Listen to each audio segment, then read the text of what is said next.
Bismillahirrahmanirrahim.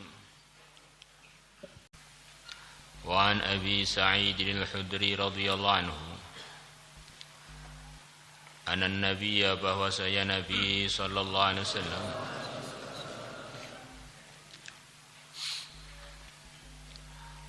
beliau bersabda, inna rajulan, sesungguhnya ada seorang laki-laki, karena yang adanya dia qablakum, sebelum masa kalian, raghasahullah, Allah telah banyak memberikan kepada dia malan berupa harta. Faqala, maka dia berkata li banihi, kepada anak-anaknya, lamma hudira, ketika dia dihadiri kematian, lamma hudira, ketika dia mau wafat, ayu abin kuntu lakum, ayu abin, bapak yang tiba bagaimana, kuntu lakum, aku telah berbuat untuk kalian, kuntu lakum, aku bagi kalian. Menurut kalian nih,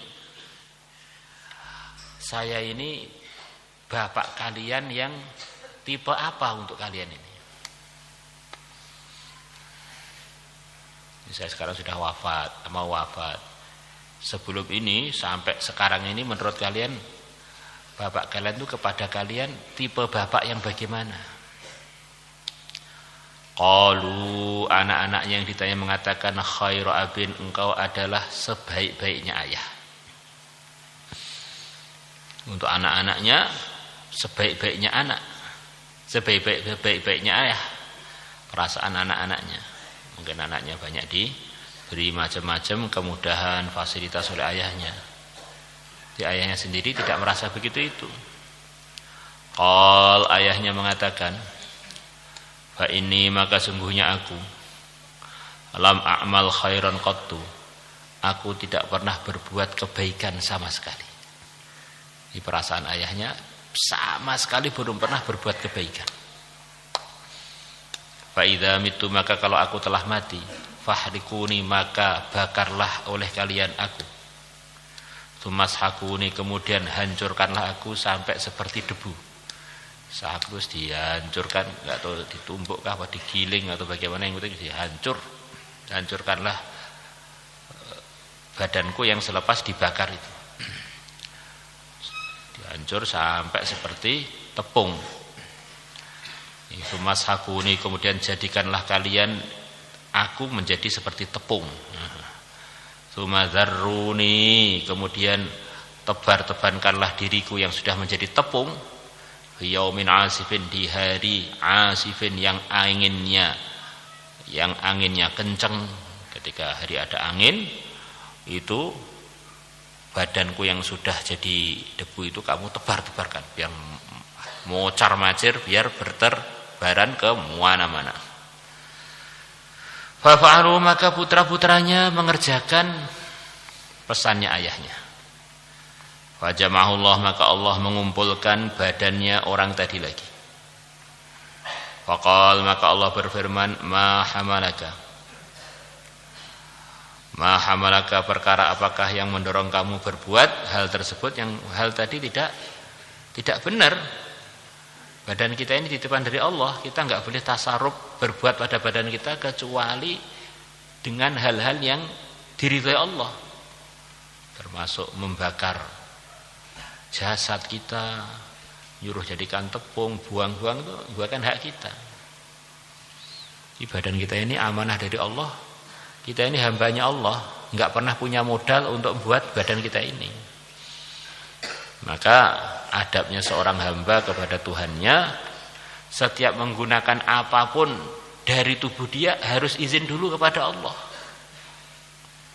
Ya Allah, saya pagi-pagi ini azan ini ngantuk banget untuk pergi ke masjid, saya izin mau bangkong aja enggak ke masjid. Nah, kira-kira bagaimana? Tentu oleh Allah enggak diizini. Ya Allah, saya ini waktu ngaji ini kok malas, saya pengen enggak usah dengar, ya Allah minta izin. Tentu Allah enggak akan meridhoi.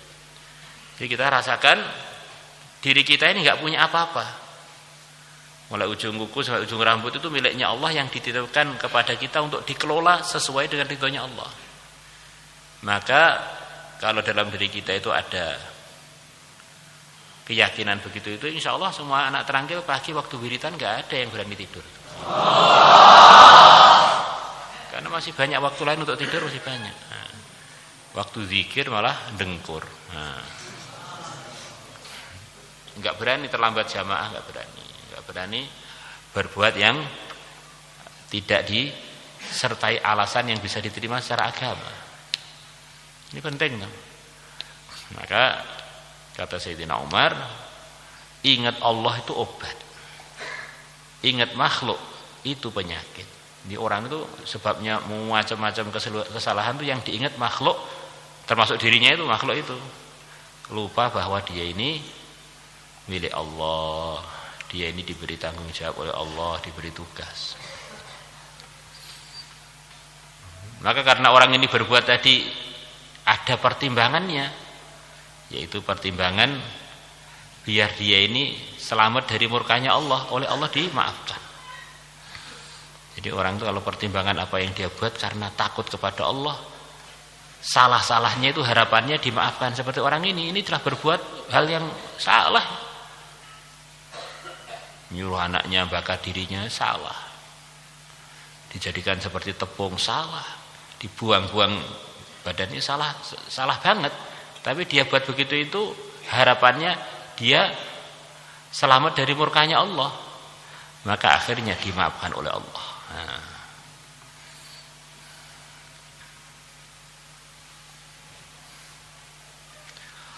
Faqala, maka laki-laki tadi menjawab, makhafatuka, yang mendorong aku untuk berbuat hal tersebut adalah takut kepada engkau.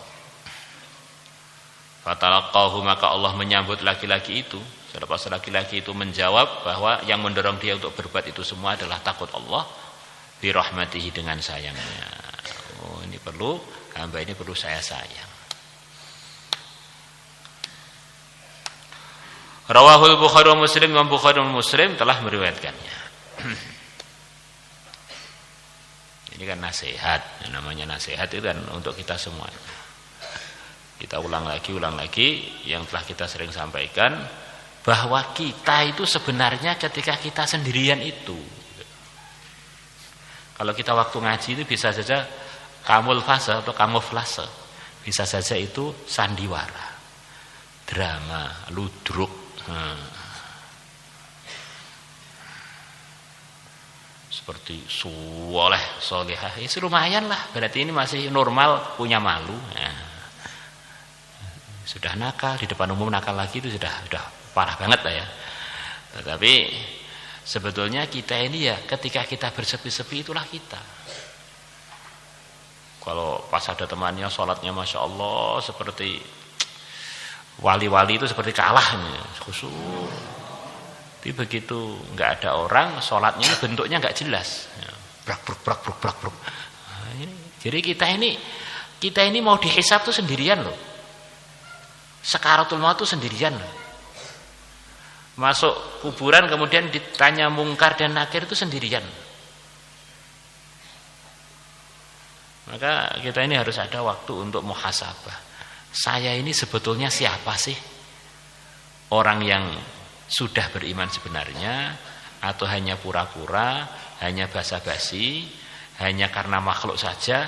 Ini perlu kita evaluasi setiap hari.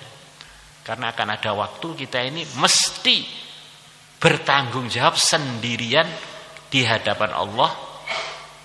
Hisabnya tidak bisa diwakilkan orang lain. Maka kata sebagian ulama, di dunia ini orang yang merdeka, yang hakikatnya orang merdeka itu siapa? Orang yang dia perbuat apapun atau meninggalkan apapun, bicara atau diam hanya karena Allah. Itu merdeka. Itu baru orang merdeka. Berpenampilan begini karena Allah, berpakaian begini karena Allah, bersikap begini karena orang merdeka. Dan orang seperti itu, itulah yang akan benar sikap-sikap dan tindakannya dan keputusannya. Jadi kalau karena kawan, karena lingkungan, karena perasaan, karena dorongan, karena yang lain sebetulnya kita dalam perbudakan makhluk-makhluk yang menyebabkan kita karena mereka itu. Jadi kita ini belum merdeka kalau kita nggak punya sikap yang tegas pada diri kita, saya hanya karena Allah. Kalau karena Allah, ya mestinya tidak akan melanggar yang diridhai Allah. Karena Allah. Ingat, jangan sampai kita ini sepertinya orang merdeka, ternyata jadi budaknya makhluk-makhluk sekeliling kita.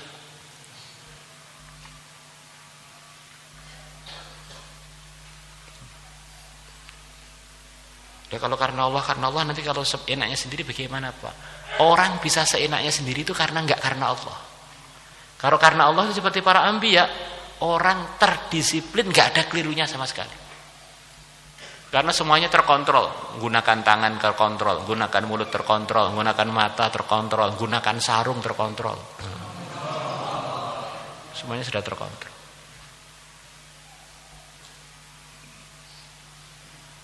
Ya orang yang karena selain Allah tadi itu nggak terkontrol hidupnya karena dia telah menjadikan hidupnya ini karena selain Allah. Masya Allah, ini pengkhianatan. Ini pengkhianatan. Qauluhu, perkataan rawi yang dinukilkan dari Nabi, raghasahu bi fathir ra wal ghain al mujamah jami'an wa bisinil muhmalah ma'nahu aktsara lahu minhu. Aktsara lahu, Allah telah memperbanyak lahu untuk orang tersebut minhu dari harta.